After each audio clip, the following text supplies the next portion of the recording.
Hello, everybody. Welcome back to For the Girls. We are here live in Vegas at Blue Wire Studios at The Wynn. Chessa and I flew in last night.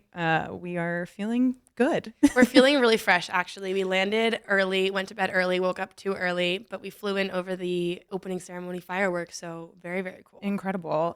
So we're here for a live Las Vegas Grand Prix preview, and we have a very special interview with Pilar Harris, who is the Senior Director of Corporate Social Responsibility, Sustainability, Government Relations, kind of all things happening behind the scenes. So it was incredible to talk to her about what it takes to really build a Grand Prix from the ground, which there's a lot that goes into it.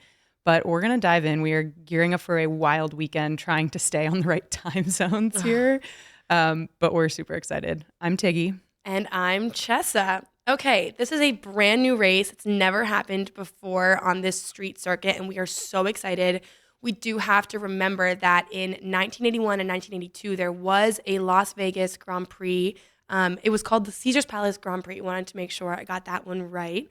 But yeah, everyone is projecting this is going to be one of their biggest events ever, and it's actually crazy how fast it came to be. It only took 19 months from sort of F1 buying this parking lot in Vegas, which for $240 million, quarter of a bill, and then setting up this insane race. And again, our interview with Pilar talks a lot about what goes into it, but I think the spectacle of all spectacles is going to be the fact that this is a night race going down the strip, which is going to be wild.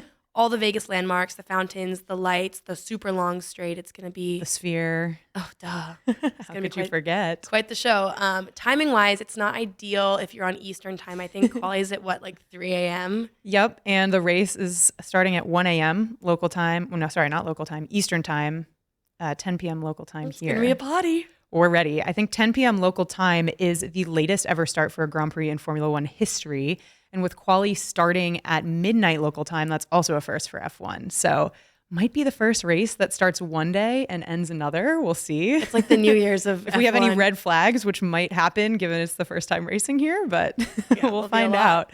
So what has happened so far this week? We had the Netflix Cup, which was this live golf F1 crossover on Wednesday with another trophy being broken, this time by Carlos. Wait, let's talk about that for a second, because the trophy, I think, was made of plastic. It was super light that it just flew out of his hand. It just kind of fell off his shoulder. And it broke into his a million face. pieces. He was just like...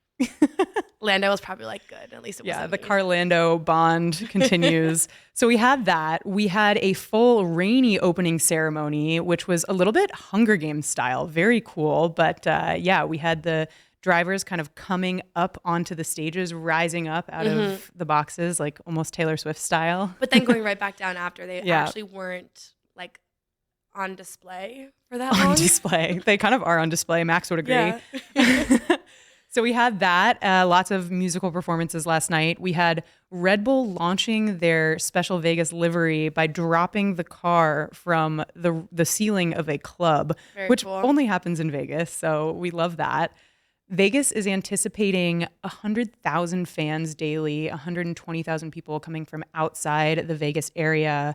And in terms of economic impact, that is $1.2 billion that is expected. So pretty crazy. Which makes sense, though. I mean, just walking around Vegas, there's just so much to do, money to be spent, things to do, restaurants to eat at. It's going to be quite the thing. We've been here for less than 24 hours. This whole city is just a business. Everything just feels just operational. It is. It's cool. It's honestly really cool. And so in terms of road closures, just for people in the area, roads are closing starting at 5 p.m. They're being officially handed over to F1 at 7 p.m. and they will be called hot at that point, as in ready for action. But actually, they might be quite cold. Yes, we'll talk about that. It's cold here. Okay, so I'm gonna read this because I want to make sure I get the amount of tons correctly. But like we said, brand new circuit. Although new paving has been laid because it was previously city streets, right? So that need to be fixed for F1. So we have 60,000 tons of base layer and 43,000 tons more for race layer paving. So hopefully it's a nice smooth track for everyone. And like we said, the race complex is being housed mostly in this parking lot that F1 bought a little over a year ago for $240 million. This is kind of a big deal because this is the first time that F1 is its own promoter for their own race. So they're putting it on. they're kind of taking on the financial stake of the whole situation. Liberty Media is producing the whole thing, and so it's definitely a big deal. And You'll hear from Pilar. Their team is small. It's about 100 people to put on this scale of an event from the ground. They didn't have anything to start from, so that's pretty insane. Yeah, and the track itself, it's going to be going down all the main Las Vegas landmarks. There's a 1.4 mile long straight, which is I think the longest straight on the F1 calendar this year. So I think that'll be really good for some of the cars. We can talk about which teams it might favor, which teams it might not favor. But they had to bring in a ton of temporary lights because even though Vegas obviously is so lit up at night, a la Times Square, or I guess Times Square is like mimicking Vegas because the scale here is just insane. They had to bring in a lot of lights because if you think about it, the drivers are going to be low down. There's going to be all of the different glare from these different colored lights. Like they need to have high visibility. So they brought in a bunch of lights. There's 18 temporary grandstands, 10 hospitality structures, 12 ticketed zones, and the pit lane complex is the length of 3 American football fields. Huge. And the shape of the track, I'm loving the memes talking about how it kind of looks like an upside down pig. For anyone who used to watch The Simpsons, the Homer Simpson spider pig, Okay. that's all over the internet. It's going right over my head. I think it looks like any upside down animal. There are kind of like a also three-legged animal. the memes like you're going around the trotters, then the loins, and then whatever, the snout. Niche, very niche. It is a little niche. Talking about going around, it's going to be 50 laps, 6.2 kilometers, 2 DRS zones, and that long straight that we just mentioned. Yes. So what type of racing can we expect? Because this is a brand new street circuit, they've thought about good racing from the beginning here. So we are expecting a really, really good show when it comes to racing. The average speed is expected to rival Monza, which is known lovingly in the F1 world as the Temple of Speed. So the Temple of Speed. We're expecting cars to reach over 212 miles per hour, which is crazy. It is also a wider track for a street circuit. So passing should hopefully be better than a place like Monaco, for example. We are very excited to see the kind of spectacle of racing here. But as we kind of alluded to, we have to talk about, the temperatures. So we are in the desert. The race is at night. It is expected to be cold. So F1 has done winter preseason testing in Spain. There was this crazy cold race, I think, in Canada in the 1970s. It was 5 degrees. Yeah, 5 degrees Celsius. Sorry, had to clarify that one. Yes. But cold. So yeah, that is cold. The main way that this comes into play is for the tires, getting the tires to warm up. It comes into play when we're thinking about strategy, pit stops, what type of tires to use. Pirelli is bringing the softest compound to make sure that the tires can warm up faster. Yeah. So I'm definitely curious to see how data looks and how things are coming out of practice. It's a good thing this is not a sprint weekend, so we have 3 practices Thank to God. fully kind of get used to the track here. I feel like if I was on the strategy teams, I would be trying to think of like everything that could go wrong, because if you think about it, like the challenge for a lot of these strategy teams during the season is a really hot track, like in the Middle East and all those different races, and even in Europe, like lately. So to completely switch it on its head and think about, okay, well, what if it's going to be really cold? Like, what do we do? I have a hot take, a pre hot take. A little foreshadowing, pre-hot take. The teams that do strategy really well, like maybe they won't do strategy as well because they'll be a little bit out of their element, and then it's just going to be a little bit of a free-for-all. So not really a hot take. I'm just saying it's going to be crazy. I feel like the teams that do strategy well are going to do well with this. But what if they only do well within the realms of what they've usually been working within? Boom. We'll find out. We'll see. Okay, so let's talk about, we're not going to go team by team today, but we're just going to talk about some of the things that we're excited for. So for me, it's the Drivers' Championship battles. Max already won. Yes. Dun, dun, dun. No, I'm just kidding. We already know that one. So it's going to be about P2 mostly. Lewis is chasing Checo for P2, only trails him by 32 points, and it's kind of a big weekend for Checo. And I guess in Tiggy's mind, it's a big weekend for Lewis. Yes, sir. But basically, if Lewis doesn't outscore Checo by 7 points this weekend, Checo has got P2 for the championship. Yes. And I am hoping, not just because I love Lewis, I am hoping that we do get a battle at the last race. It would be fun to not have it sewn up here. Really? Yeah. I want it to go down to the last race of the season. Okay, so maybe like Lewis pulls ahead by like 1 point. Yeah, that would make it interesting. More, so it's still, you feel good about it, but you're not too stressed. Yeah. Okay. But we have tight battles, like kind of down, like Alonso, Lando. P3. So Alonso is chasing Lewis for the P3 position. He's only 28 points behind. Yeah. That's a big one. And then Lando's chasing Alonso for P4, and that's only a 3-point gap, 3 and then points. 3 to Carlos right below.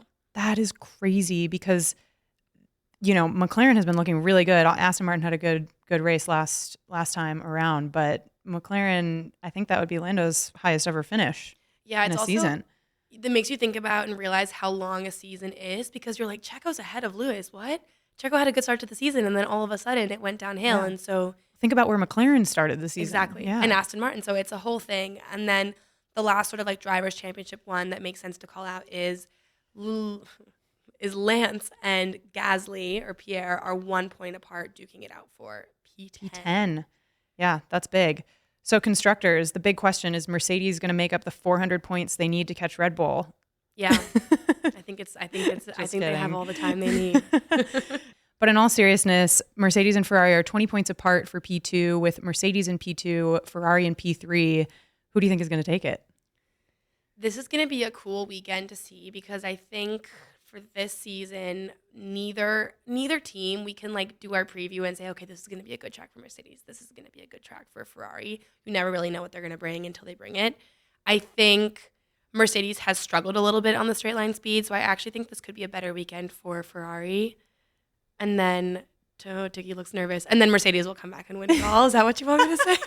I'm not asking for what you think I want you to say. I'm asking for your opinion. That's my opinion. Okay, so you think Mercedes will take it at the end, but Ferrari will do better this weekend. Agreed. Okay, interesting. Yeah, it's hard. I think Mercedes' car is such a temperamental beast. Well, exactly. You just don't know. Especially this weekend. Yeah, with the cold, the tires, straight line speed. We'll see. But I'm gonna put my money on Mercedes for it. Shocker. The other talking point here is McLaren has pulled 20 points ahead of Aston Martin in P4, but Aston Martin did have a good weekend last race. So we'll see if they can keep that lead. Who do you put your money on between McLaren and Aston? Season, I put my money on McLaren. Season, 2 races to go. But let's not forget Aston Martin's straight line speed last weekend against Checo in the Red Bull. We are traveling. And that's going to be this weekend. With a very big Lance Stroll fan. So he sent us pictures this morning of the track. Like, true. I can just picture Lance Stroll cruising down here in P1. So manifesting that, I guess. Yeah, maybe not P1, but certainly I think we'll see an Aston Martin in the points. And I think this will be a really cool weekend for Aston Martin if anyone can figure out the tire situation.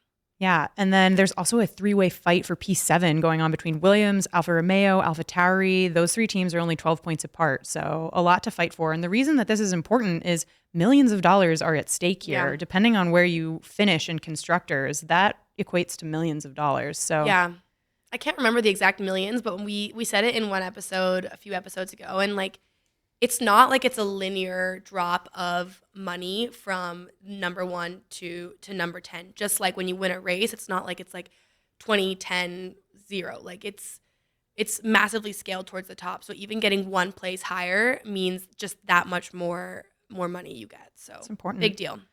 So we want to talk about some general Vegas isms. There have been Vegasms.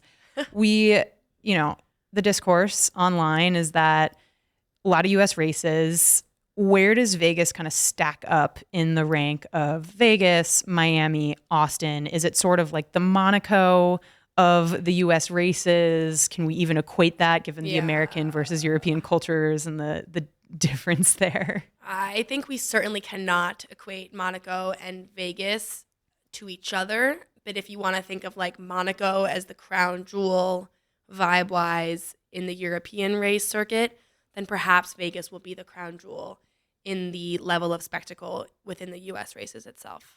You know what I mean? It's just so fun how different every race is, right? Like we were just at Austin. It was incredible. Totally different vibe. Not better, not worse, just different.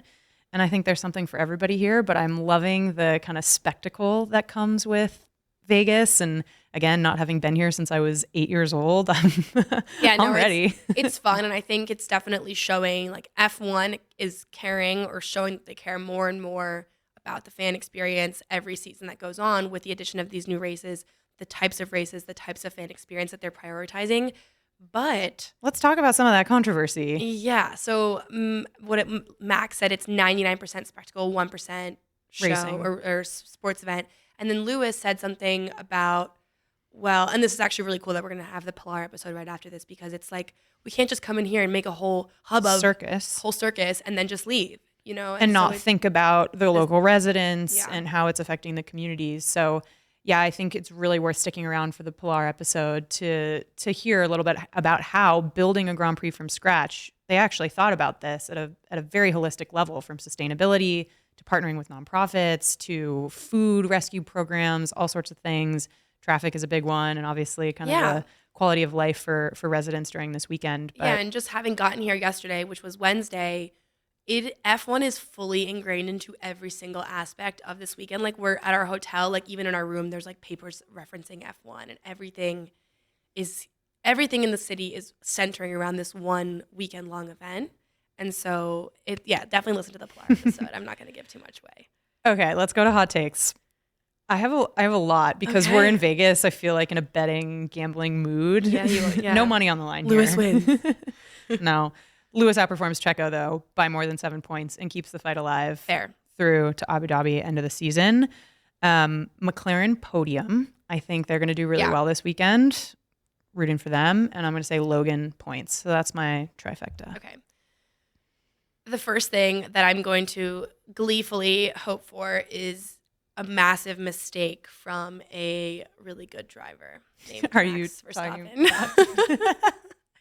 I think my hot take is not hot, it's cold. That the cold is going to ruin everyone.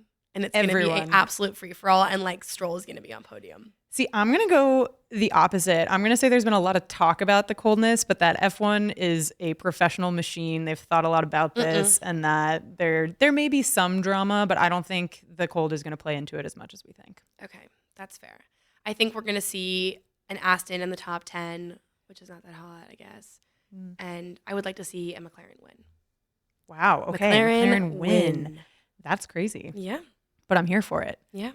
Okay, so some news this week.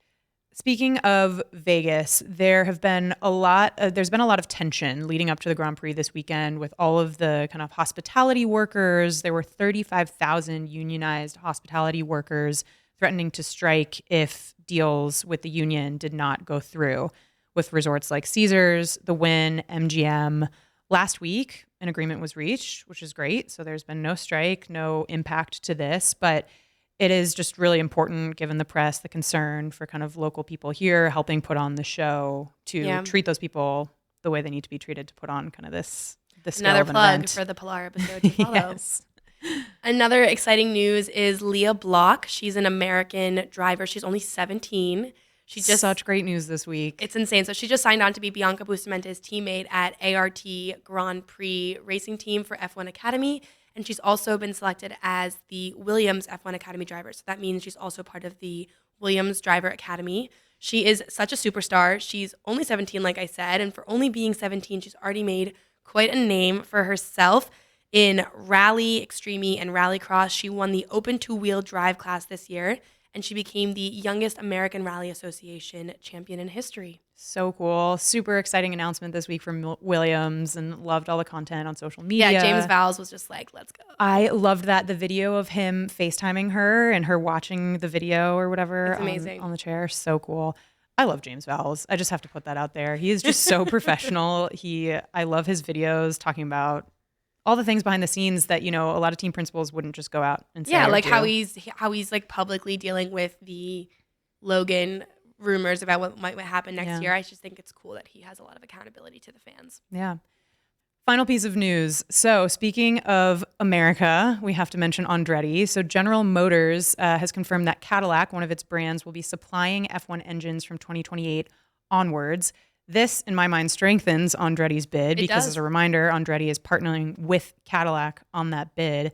They have been kind of approved through the first round by the FIA, but it is, I don't know if it's still on Stefano Domenicali's fully desk. accepted, they're saying, by the commercial arm of the FIA, whatever that means. Exactly. So if they do join in 2025 or 2026, as expected, they would likely use Renault engines until 28, until Cadillac is ready to supply their own team. And the American engine will continue to live on. There we go.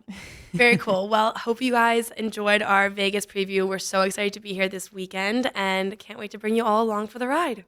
Incredible.